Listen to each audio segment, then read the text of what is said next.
नमस्कार विद्यार्थी मित्रांनो. शिक्षण विभाग चंद्रपूर व जिल्हा शिक्षण व प्रशिक्षण संस्था चंद्रपूर यांच्या संयुक्त विद्यमाने आयोजित शिष्यवृत्ती घटक संच व्हिडिओ निर्मिती यामध्ये आपल्या सर्व विद्यार्थ्यांचं हार्दिक स्वागत. मी दीपक अर्जुनराव गोतावळे, जिल्हा परिषद उच्च प्राथमिक शाळा टेकामांडवा, पंचायत समिती जिवती, जिल्हा चंद्रपूर या ठिकाणी विषय शिक्षक म्हणून कार्यरत आहे. आजच्या या शिष्यवृत्तीच्या व्हिडिओमध्ये मी आपल्या सर्वांचं सहर्ष स्वागत करतो. विद्यार्थी मित्रांनो, आजच्या या व्हिडिओ निर्मितीमधून नक्कीच आपल्या सर्व विद्यार्थी बांधवांना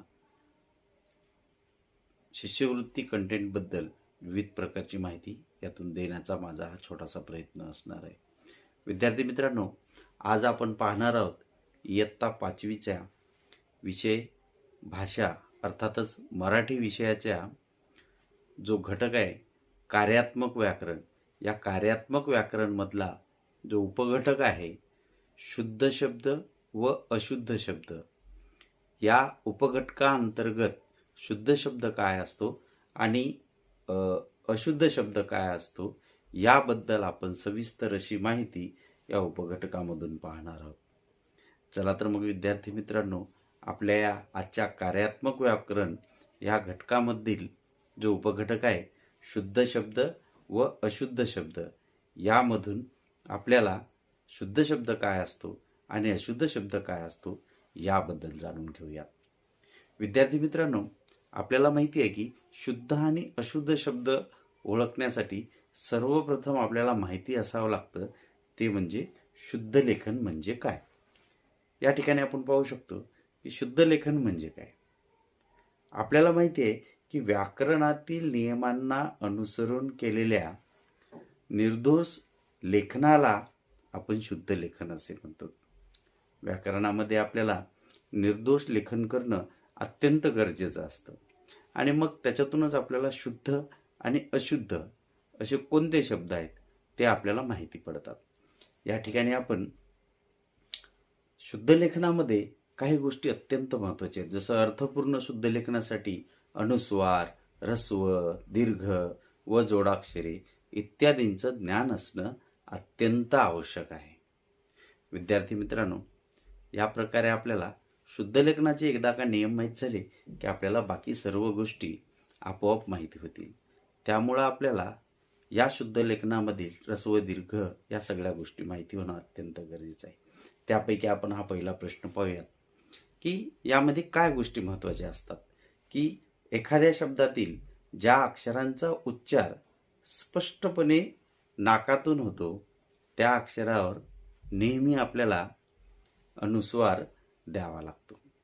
विद्यार्थी मित्रांनो, उदाहरणार्थ पहा, कांदा आहे, भिंत आहे, सुगंध, दिंडी, संबंध, धांदल इत्यादी जे शब्द आहेत या शब्दावर नेहमी आपल्याला अनुस्वार द्यावा लागतो. हे काही त्याचे नियम आहेत. अजून काही दुसरे नियम आपण पाहूयात शुद्ध लेखनाचे की कशा प्रकारे आपल्याला ते शुद्ध आणि अशुद्ध ओळखता येतील. आता या ठिकाणी पहा की एकाक्षर शब्दातील ई व उ हे स्वर नेहमी दीर्घले आहेत. जसे मी, ती, जी, तू, धू, जू इत्यादी जे शब्द आहेत ते आपल्याला त्या लिहावे लागतात. तसेच सामान्यपणे कोणत्याही शब्दातील शेवटचा ई व उ हे स्वर दीर्घ लिहावेत. उदाहरणार्थ कवी, रवी, विद्यार्थी, गुरु, अनु, पशु इत्यादी शब्द. या ठिकाणी आपण दुसरे काही अशुद्ध आणि शुद्ध शब्द पाहू शकतो. यामध्ये बी, मी, ही, तू, राणी, सावली हे सगळे पहिल्या वेलांटीवाले हे अशुद्ध शब्द आहेत.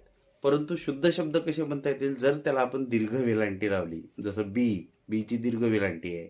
मी, ही, तू, राणी, सावली हे जे शब्द आहेत या शब्दाकडे जर बघितलं तर आपल्याला या शब्दामध्ये काय पाहायला मिळतं की या शब्दामधल्या ज्या वेलांटी आहेत या दीर्घ प्रकारचे आहेत. म्हणून हे सर्व शुद्ध शब्द आहेत. अशा प्रकारे आपल्याला अशुद्ध शब्द आणि शुद्ध शब्द कशा प्रकारचे असतात ते आपण या ठिकाणी पाहू शकतो.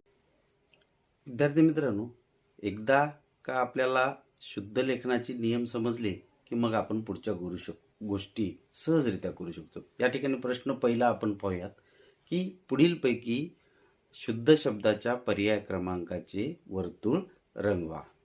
तर या ठिकाणी तुम्हाला 4 पर्याय दिलेले असतात. जसं या ठिकाणी पहिला पर्याय आहे प्रार्थना, दुसरा पण प्रार्थनाच आहे, तिसरा शब्द पार्थना, चौथा शब्द आहे प्रार्थना. यापैकी वेगळा शब्द कोणता आहे तर त्याचा पर्याय आहे प्रार्थना. आता हा वेगळा का आहे? कारण बाकीचे जे 3 शब्द आहेत हे चुकीचे शब्द आहेत.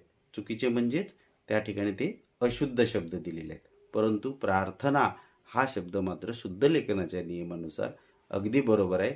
म्हणून आपण प्रार्थना या शब्दाला रंगवूयात, गोल करूयात. हा पर्याय आपला योग्य आहे. दुसरा प्रश्न पाहूयात. या ठिकाणी तुम्हाला दुसरा प्रश्न दिसतोय की हा दुसरा जो प्रश्न आहे त्याच्यामध्ये लिहिलेला आहे की आपल्याला शुद्ध शब्द शोधायचे. 4 पर्याय आहेत, क्रीडा, शारीरिक, शिबिर आणि अखंडित. आता या ठिकाणी बघा, पर्याय क्रमांक 3 शिबिर हा शब्द बरोबर आहे, म्हणून आपण त्याला गोल केलेला आहे. पुढे आपण पाहूयात याच प्रकारचे प्रश्न की पुढीलपैकी अशुद्ध शब्दाच्या पर्याय क्रमांकाचे वर्तुळ रंगवा. इयत्ता 5वीच्या शिष्यवृत्ती परीक्षेमध्ये 2017 साली हा प्रश्न आला होता. पर्याय पाहूयात. शीर्षक, कार्यक्रम, भवितव्य आणि ऐटित यापैकी अशुद्ध शब्द रंगवायचा आहे. बऱ्याचदा आपल्याकडून चुका होतात की शुद्ध पाहायचं आहे की अशुद्ध पाहायचं आहे. तर या ठिकाणी पर्याय क्रमांक 1 शीर्षक जो शब्द आहे तो शब्द हा अशुद्ध आहे, म्हणून त्याला आपण या ठिकाणी गोल केलेला आहे. अशा प्रकारे आपल्याला अनेक सराव या ठिकाणी करून पाहावे लागतील. आता या ठिकाणी मी स्क्रीनवर एक वेगळ्या प्रकारचं तुम्हाला चित्र दाखवलेलं आहे. या ठिकाणी आपण पाहू शकतो की गाळलेल्या जागी शुद्ध शब्द निवडा व योग्य पर्याय क्रमांकाचे वर्तुळ रंगवा. या ठिकाणी पहिला प्रश्न आहे की मी तयार केलेल्या कवितेला योग्य डॅश डॅश डॅश दिले. काय दिले? या ठिकाणी 4 पर्याय आहेत. 4ही पर्यायामध्ये शीर्षक हा शब्द आहे, परंतु आपल्याला त्यापैकी योग्य शब्द कोणता आहे तो निवडून त्या ठिकाणी आपल्याला लिहायचा आहे. दुसरा प्रश्न आहे क्रीडा स्पर्धेत आमच्या शाळेने 3 डॅश डॅश डॅश मिळवली. काय मिळवली? तर पारितोषिके मिळवली. परंतु इथे सुद्धा 4ही ठिकाणी पारितोषिके हाच शब्द आलेला आहे, परंतु आपल्याला त्यापैकी योग्य शब्द कोणता आहे तो निवडून त्या ठिकाणी लिहायचा आहे. त्यानंतरचा शब्द पहा, प्रश्न पहा. निसर्गाने प्रत्येक डॅश डॅश डॅश संवादाकरिता विशिष्ट सोय करून दिलेली आहे. इथे सुद्धा आपल्याला सजीवाला हा शब्द प्रत्येक ठिकाणी आलेला आहे, परंतु त्यापैकी योग्य शब्द कोणता ते सुद्धा आपल्याला पाहायचं आहे. त्यानंतर चौथा प्रश्न आहे वर्ष संपल्यानंतर तुमच्या टाकाऊ सर्व डॅश डॅश डॅश कोरी पाने वहीतून काढा. इथे सुद्धा 4 पर्याय दिलेले आहेत आणि 4 पर्यायापैकी तुम्हाला 1 पर्याय मात्र त्या ठिकाणी शोधायचा आहे आणि त्या ठिकाणी लिहायचं आहे. अशा प्रकारचे प्रश्न तुम्हाला परीक्षेमध्ये आलेले असतात. म्हणून मी अशा प्रकारची स्क्रीन या ठिकाणी जे स्क्रीनवर डिस्प्ले होत आहे ते आपल्यासाठी दिलेलं आहे की समोर तुम्हाला अशा प्रकारचे 4 पर्याय दिलेले असतील आणि त्या 4 पर्यायापैकी तुम्हाला एका ठिकाणी क्लिक करायचं आहे. जसे की आता पहिल्या पर्यायाचं उत्तर आहे पर्याय क्रमांक 3 शीर्षक, कारण तो शुद्ध शब्द आहे. त्यानंतर दुसऱ्या पर्यायाचं उत्तर आहे पारितोषिके, चौथ्या क्रमांकाचा पर्याय.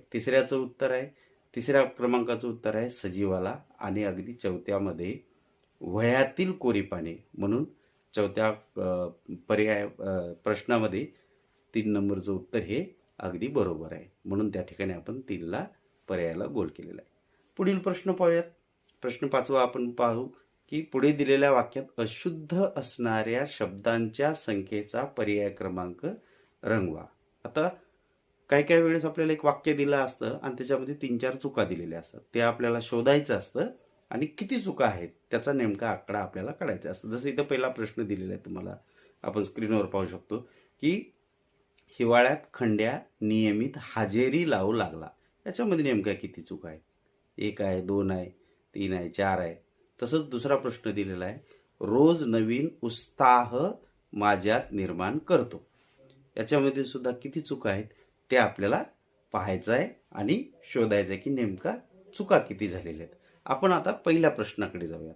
पहिला प्रश्न आहे, हिवाळ्यात खंड्या नियमित हजेरी लावू लागला.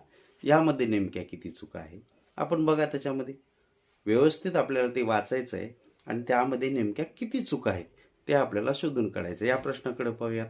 बघा आता या ठिकाणी तुम्हाला दिसतं की हिवाळ्यात खंड्या नियमित हजेरी लावू लागला. म्हणजे या ठिकाणच्या चुका जर तुम्ही लक्षात पाहिलं शुद्ध लेखनाच्या नियमानुसार तर आपल्या लक्षात येईल की या ठिकाणी काही शब्द आहेत जे चुकीचे आहेत. जसं नियमित हा शब्द चुकीचा आहे, हजेरी हा शब्द चुकीचा आहे आणि लावू म्हणून 3 चुका आहेत.